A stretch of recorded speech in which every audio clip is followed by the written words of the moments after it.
Understanding Engine Burnout, an English language guide. Hello, everyone. Today, we're going to explore the phrase, engine burnout. This is a term you might come across in various contexts, and it's important to understand its meaning and usage, especially for those of you learning English.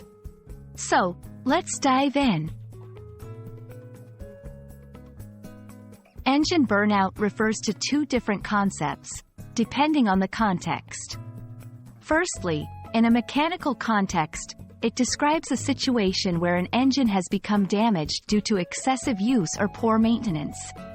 The engine essentially burns out and no longer functions properly.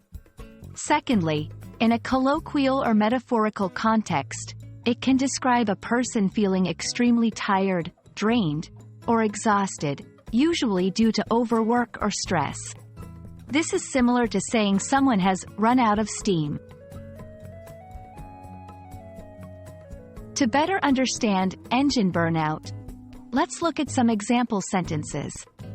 1. In a mechanical sense, after years of neglect, the car's engine finally experienced burnout and stopped working.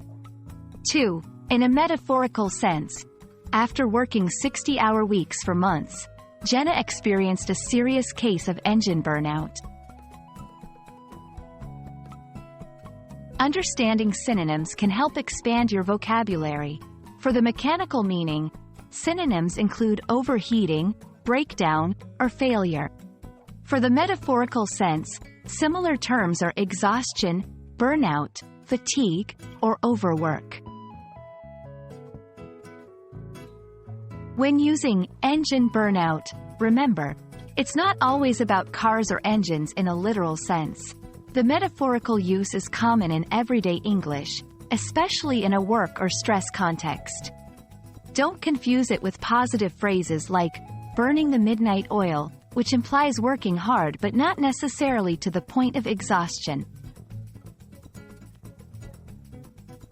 I hope this video has shed some light on the phrase, engine burnout. Remember, whether it's about a car engine or a person feeling drained, the context is key to understanding its use. Keep practicing, and you'll master these nuances in no time. Thanks for watching, and see you in the next lesson.